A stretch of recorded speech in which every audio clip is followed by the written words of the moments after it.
Hey guys, आज हम श्रीलंका के सबसे अजीब बौद्ध मंदिरों में से एक में जा रहे हैं। इसे सोमवती स्तूप के रूप में जाना जाता है और इस क्षेत्र में इस पूरे देश में सबसे बड़ी संख्या में यूएफओ को देखा गया है। आज तक इस क्षेत्र में कम से कम 18 रहस्यमय घटनाएं दर्ज कराई गई हैं। जैसे कि आप देख सकते हैं, यह एक सुंदर मंदिर है। इस प्रकार की संरचना को स्तूप कहते हैं। लेकिन आसपास इन पोस्टर्स को देखिए। यहाँ कुछ तस्वीरों की श्रृंखला है जिसमें यहाँ हुई विचित्र घटनाएं दिखाई गई हैं। यहाँ आप एक अजीब चीज को बैंगनी डिस्क और हरी बूंद जैसी संरचना के साथ देख सकते हैं। लोग जोर देकर कहते हैं कि यह एक उड़न तश्तरी थी और यह गायब होने से पहले स्तूप के ऊपर कई मिनटों तक मंडरा रही थी। यहाँ यूएफओ की विभिन्न कोणों से कुछ और तस्वीरें हैं। यहाँ कई विचित्र रोशनियां भी बार बार स्तूप के ऊपर दिखाई देती हैं। इन्हें देवताओं का दिव्य संदेश माना जाता है। क्या ये प्रामाणिक चित्र हैं या अधिकारी हमें मूर्ख बनाने के लिए विस्तृत छल का निर्माण कर रहे हैं? मैं मुख्य बौद्ध भिक्षु से मिला और उन्होंने मुझे समझाया कि ये आकाश से एक निश्चित अंतराल पर आने वाले दिव्य वाहन हैं। मैंने उनसे पूछा कि क्या ये प्रामाणिक चित्र हैं और उन्होंने पुष्टि की कि ये वास्तव में वास्तविक तस्वीरें हैं।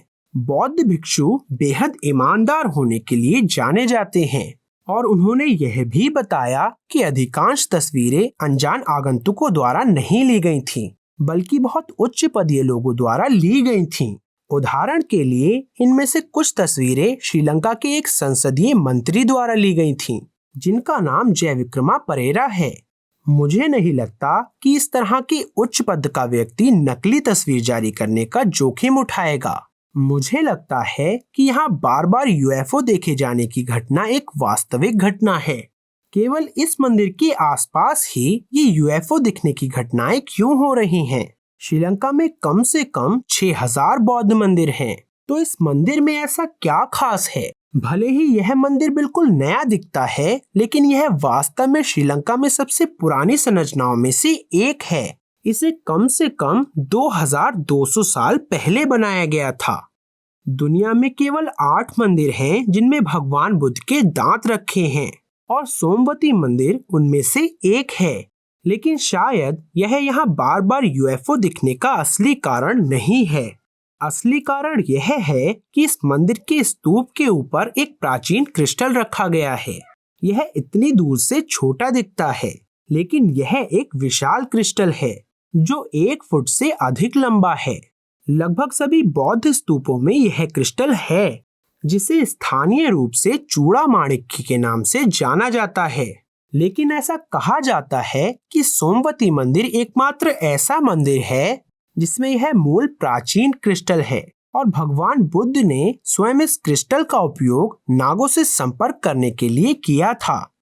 नाग अलौकिक सरीसृप देवता हैं जिन्हें हमेशा भगवान बुद्ध की सहायता करते हुए दिखाया जाता है। जब हम इस तरह की कहानियां सुनते हैं तो हम हमेशा एक जादुई क्रिस्टल बॉल के बारे में सोचते हैं, जिसका उपयोग मानसिक संचार के लिए किया जाता है।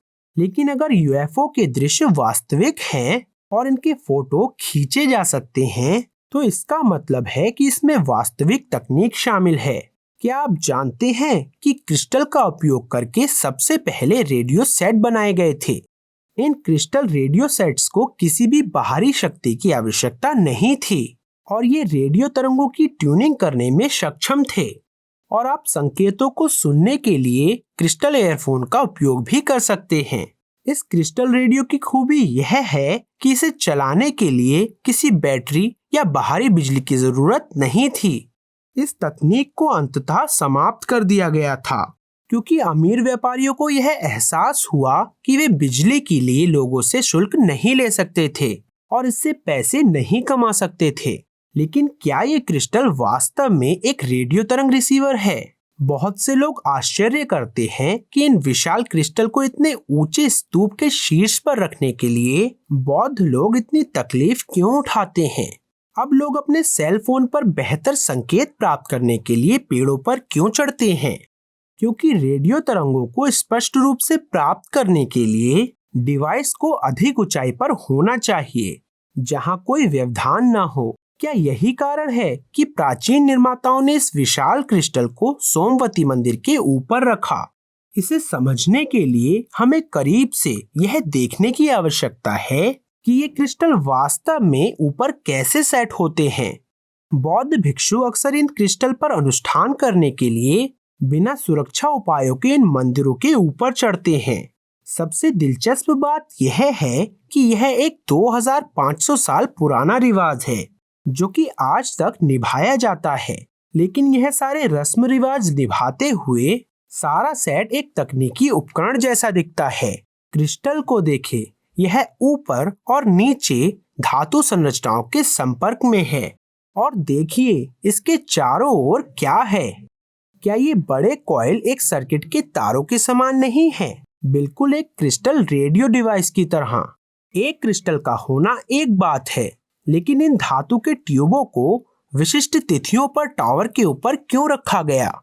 और मीनार के ऊपर इस धारीदार धातु के शिखर को देखें। बताया जाता है कि यह पक्के सोने से बना है।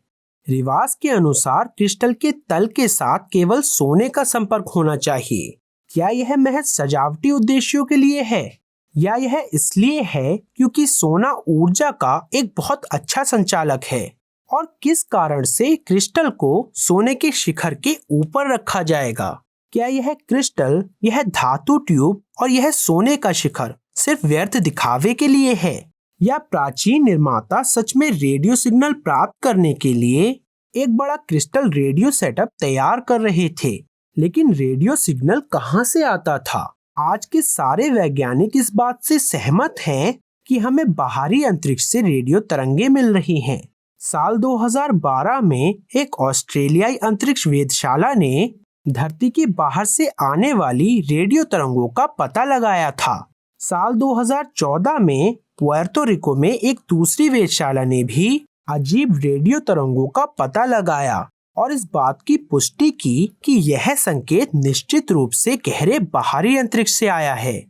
जबकि वैज्ञानिकों का तर्क है कि ये संकेत प्राकृतिक घटनाओं से आ सकते हैं, वे इस बात से भी सहमत हैं कि परग्रही भी हम इन रेडियो संकेतों को भेज सकते हैं। क्या प्राचीन निर्माता भगवान के प्रति अंधविश्वास के चलते इन अविश्वसनीय संरचनाओं का निर्माण कर रहे थे, या वे वास्तव में देवताओं के साथ संवाद करने के लिए इस विशाल बुनियादी ढांचे का निर्माण कर रहे थे?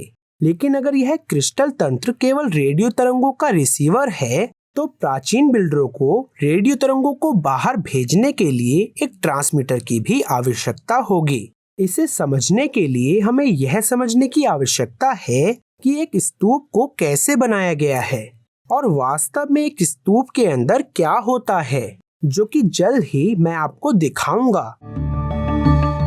मुझे आशा है कि यह वीडियो आपको पसंद आया होगा। मैं प्रवीण मोहन, वीडियो देखने के लिए बहुत बहुत धन्यवाद। सब्सक्राइब करना ना भूलें और सभी अपडेट्स पाने के लिए घंटी के बटन को भी क्लिक करें।